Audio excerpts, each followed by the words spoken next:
Kevin, would you lead us in the Pledge of Allegiance, please?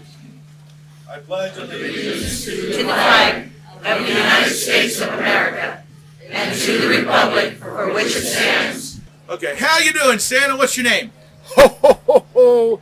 I go by Santa Fred Minter. Santa Fred Minter. He's a legend, too. And where are you from?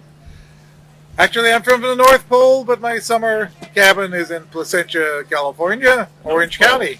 North Pole, I didn't see that coming. So anyway. Fred Minter was born in Newcastle, Wyoming, and graduated from Newcastle High School, where he was a state-ranked wrestler and football player.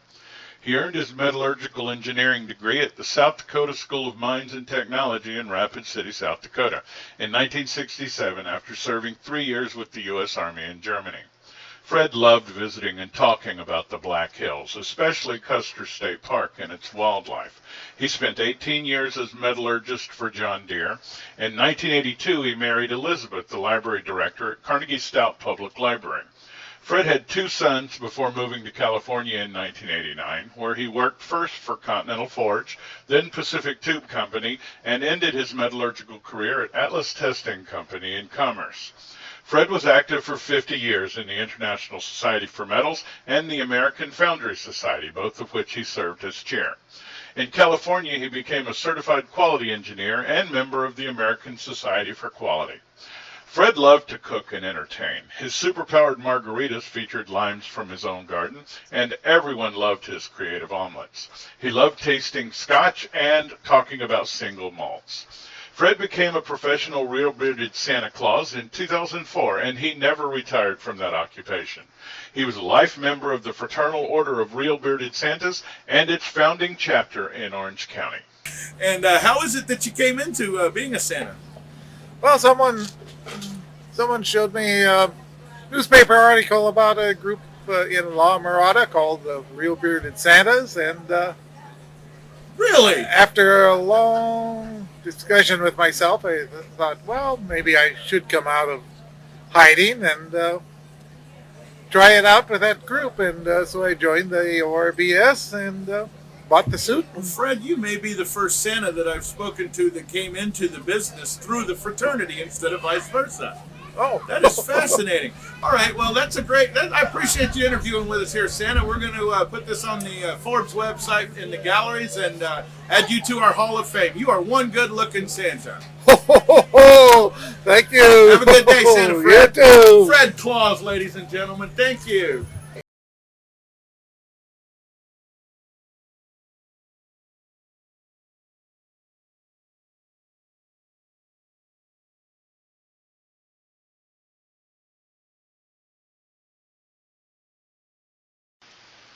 Most folks knew him as Bob, but Santa Robert Duncan sometimes liked to introduce himself as Bobbert McDuncan of Clan Robinson in Scotland.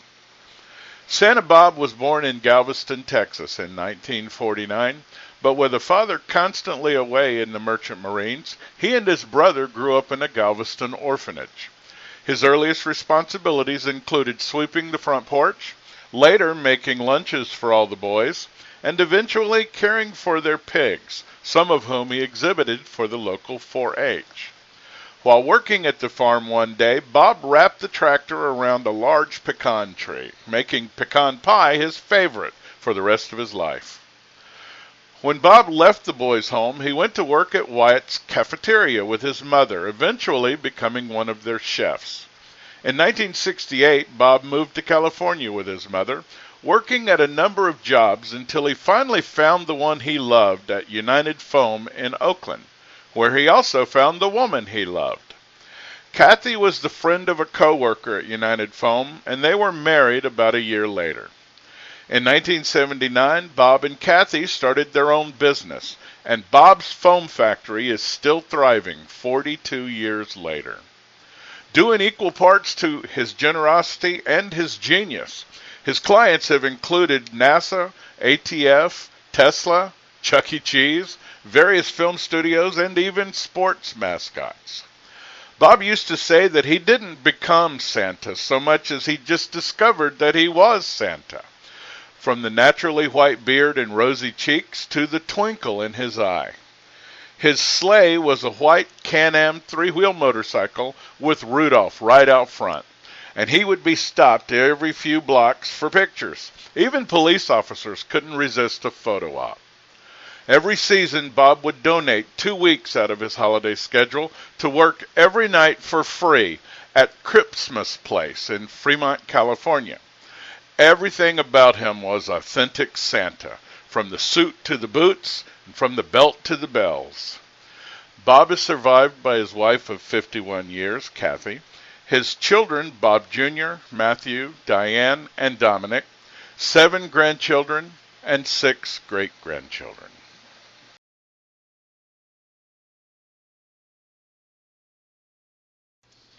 Judy Tardy was born in Fullerton, California, the firstborn of 4 siblings. They all loved growing up in Fullerton, and Judy graduated from Buena Park High School in 1960. She then attended cosmetology classes in Fullerton, completing her training in Hollywood, after which she worked as a beautician for several years. Eventually, however, she decided to transition into secretarial work.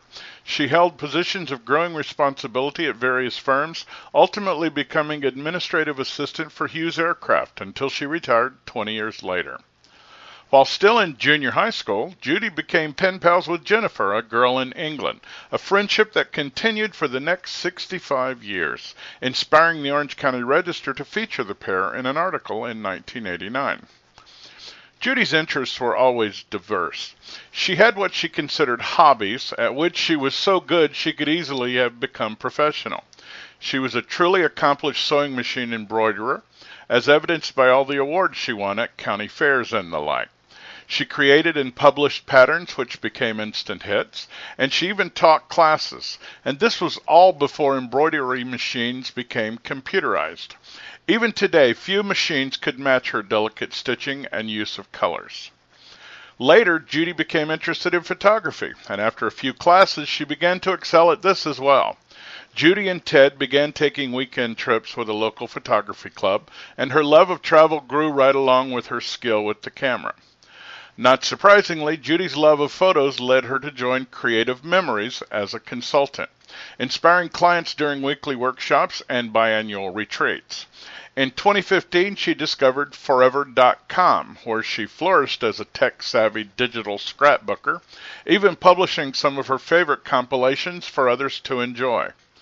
She even found a way to merge 2 of her favorite hobbies. She became the official photographer and historian for Ichabod's Square Dance Club in Orange, California.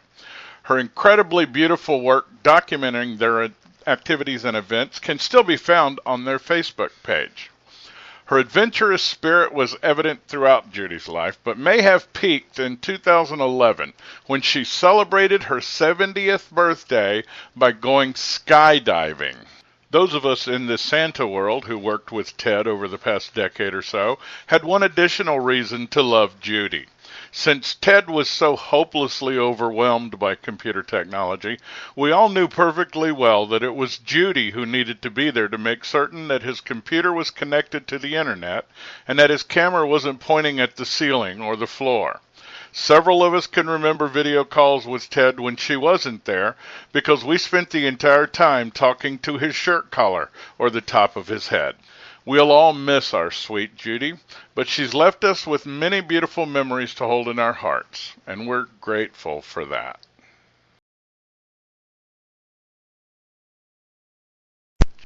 Santa Randy Barrows was born in 1945 in National City, California. He grew up between National City with his father and Garden Grove with his mother, and Randy attended Millikan High School in Long Beach until graduated in 1962. He became a telephone repairman with General Telephone in 1963 until his enlistment in the Navy in 1965 during the Vietnam War. Randy wanted to be a submariner, but given his size and pole climbing skills, the Navy assigned him to a Seabee unit. Randy proudly served in Vietnam for 3 years, earning the National Defense Service Medal and the Republic of Vietnam Campaign Medal. Randy then served another 10 years in the Army National Guard and the Army Reserve. Randy married Janine Brown in 1968, and in a few years they had 2 daughters, Michelle and Melissa, as well as a son, Sean. When Janine succumbed to breast cancer in 1979 at the age of 36, Randy and the children were living in Lakewood. And to add insult to misery, a heartless landlord ordered them all to move out. Randy was being trained for management at the Lakewood Division Office of General Telephone, but was allowed to work from home during his wife's illness. The clerk in that office to whom he reported his time was a woman named Luann, and when she found out that he was losing his home, Luann offered to help them find a place. In May of that year, Randy was offered a management position in Laguna Beach, and the company offered to help with housing costs if he would move closer to the office. After locating a house in Garden Grove, the realtor noted that Randy didn't qualify for a VA loan on his salary alone, and asked Luann what her salary was. As they were leaving, the realtor added, "By the way, the law requires that you be married before escrow closes." When Randy took Luann back to her parents' house, he proposed, and they were married September 15th of that year. They moved into their new home 2 weeks later and have never looked back. When General Telephone became Verizon, Randy transferred to Huntington Beach, and he worked for much of the next 30 years there. Randy was active in the Laguna Beach Exchange Club. He loved to travel, and one of his favorite modes was Amtrak. He also loved cruising, as well as fishing and camping in his 32-foot trailer. Randy became a Santa when his daughter was director of AYSO soccer in Riverside. She bought him a JCPenney Santa suit from the catalog and asked him to take pictures with the kids. This blossomed into a 20-year career working at South Coast Plaza and doing private parties, which he loved the most. In 2007 and 2008, Randy served as exalted ruler of the Garden Grove Elks, leading the lodge through a major remodeling project. He continued to stay active, supporting the ritual teams as coach, and served as president of the Elk Ender Camping Group. Randy's health had been declining for years, but he never complained. We will always remember our big dog, Santa Randy Barrows.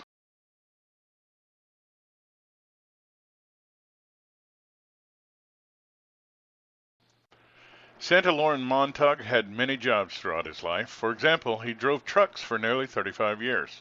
But what he loved most was being Santa for the past 11. On January 4th, the city of Corona lost their Santa. Wherever he was needed, he was there. He was the official Santa for Ronald McDonald House, hosting several fundraisers for them each year, and he did many visits to local children with cancer. A member of the Free and Accepted Masons of California, Santa Loren also donated much of his time to the Shriners Children's Hospital. He did several toy drives each year and headlined a huge party where the children would all get to meet him. He and Diana were also members of the Order of the Eastern Star. He also visited needy families at Christmas, and there were many other things he did for the community.